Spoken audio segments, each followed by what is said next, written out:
Hey guys. Hello. It's Sabrina and Kara. And we are doing a little experiment with pH. pH stands for potential hydrogen in a substance. I did not know that before today. Let me just go ahead and be honest with you and tell you that I knew little to nothing about pH levels and what effect they have on your hair. Did you know anything? I mean, you learned about that in cosmetology school a little bit, but yeah, we skimmed through that chapter. Kind of just enough to pass the test. Yeah, just enough to make sure I can pass that test right. Mm-hmm. And then we have a friend up here who was telling me that they knew about pH levels in food, that they're present in food. Well, they're also pH levels in your hair. So anybody that's watching this right now, if you're a science person or you like chemistry and you understand pH, put an emoji in the comments right now because we need to talk to you. Yeah. Need some help understanding this. But if you do know this, what is the pH level for hair? Does anybody know what that is? If you think you know what it is, post it in the comments and let's see if you get it right. The pH level of your hair, where it sits on the pH scale. Nobody may know. I mean, we might not be the only ones that know nothing about this. It's just not something that people typically know. I wouldn't guess. So I do know this.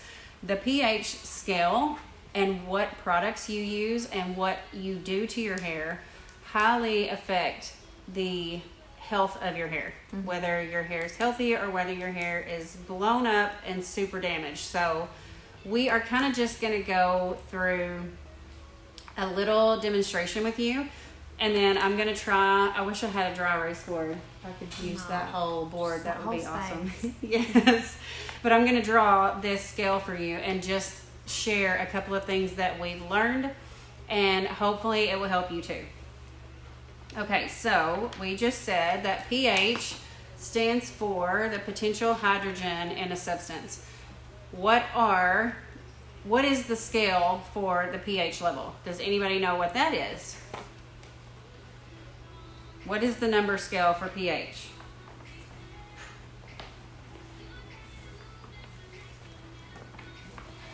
Lauren knows. She's right here with us. Of course she knows what it is. Okay, so here is the pH scale. Can you see that? See if you can see that from your... Okay, 0, which is the most acidic, to 14, which is high alkaline. Okay, I'm going to write those down. How do you spell alkaline? A-L-K-A-L-I-N-E. Okay. So you have acidic, which is 0, and you have alkaline, which is 14. So our hair, a person's hair, sits at a level of 4.5 to 5.5.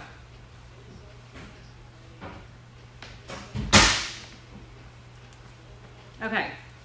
And then a 7 on the pH scale is neutral. Does anybody know what 7 is? What's something that's neutral that affects your hair? Water. So water is neutral, and it's going to help balance out any of the things that we do to our hair that cause it to go up and down this pH scale. Okay, so one thing that you do to hair, so all the people that are on here right now, what's something that you do to your hair that you think could potentially affect the pH level of your hair? Just put it in the comments right there.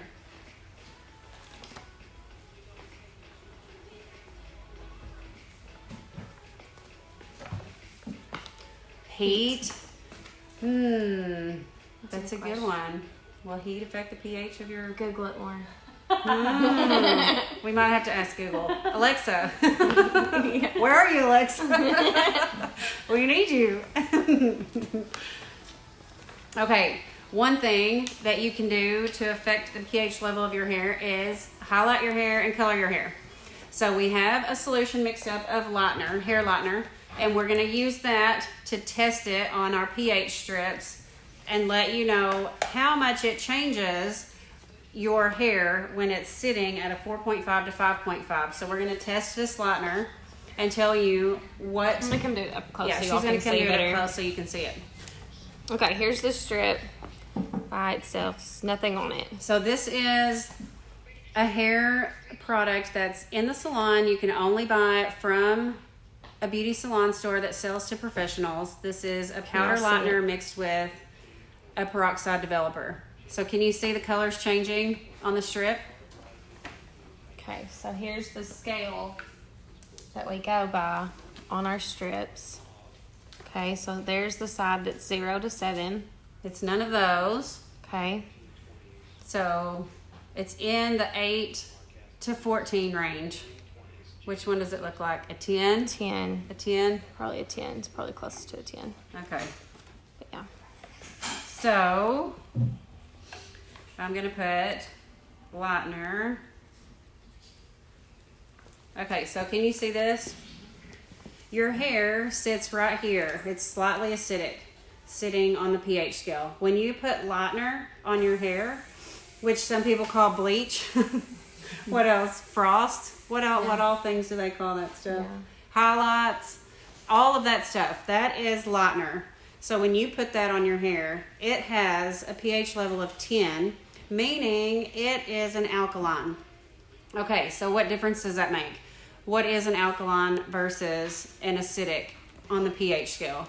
If you have something that's alkaline that's being applied to a natural acidic substance, in that case the substance is our hair, this is going to cause, the alkaline is going to cause the hair, the cuticle layer of the hair, which is the outer layer of the hair, it's going to swell. It's like shingles on a roof. So when you put this alkaline lightener onto your hair, the cuticle layer is going to swell open. That's going to allow the chemical to penetrate into the hair and actually alter the structure of the hair, alter the color of the hair in this case, because we're talking about lighteners and hair colors. When you do that, you are making, what happens if you take the shingles on your roof and raise them all up? What are you doing to the roof? You're altering the roof state, and you're also making it more fragile, a lot more fragile. So what you need to do when you have something this alkaline, you do the service. What you have to do is get your hair back down to this safe level for your hair. It needs to be more on the slightly acidic side for your hair. So how are you going to do that? Anybody have a guess how you're going to do that? Okay, one of the things is using a good shampoo for your hair. Okay, shampoos typically range between the levels of 3 to 6 on the pH scale. So they're typically gonna stay on the acidic side. Okay, if you use something that's extremely acidic, okay, for example, we looked up some of these different things and what the pH levels were. I'm not going to say any names. Not going to say any names of anything. There are a lot of companies that sell products that are anti-frizz or smoothing. That's probably the names of them. Just something that's anti-frizz. Okay, what that's doing when you test those, the acid level is at a 3. And that's pretty acidic. So what that's doing is taking that cuticle layer and smoothing it back down, keeping it where it looks sleek and it looks smooth and it gets rid of frizz. What is that also doing? If you have only acidic products and you're only using acidic level products on your hair, you're drying your hair out. So have you ever felt like you're using an anti-frizz shampoo and it works in the beginning? And 3 months in, you're like, my hair is so dry. My hair just stays frizzy because it's so dry. Why does it feel so dry? Because the shampoo you're using has a pH level of 3, and while it's closing the cuticle, it's also drying your hair out, extremely drying it out. So you need something else that's going to offset that. You need to put something back into the hair higher up on the pH scale so that you're actually putting hydration back into the hair. Right. Okay, so we have one of our shampoos and we're going to test that. This is actually our volume shampoo. the Revive Volume Shampoo. Okay, so I'm just a little jar, test strip. I'm gonna dunk it in there.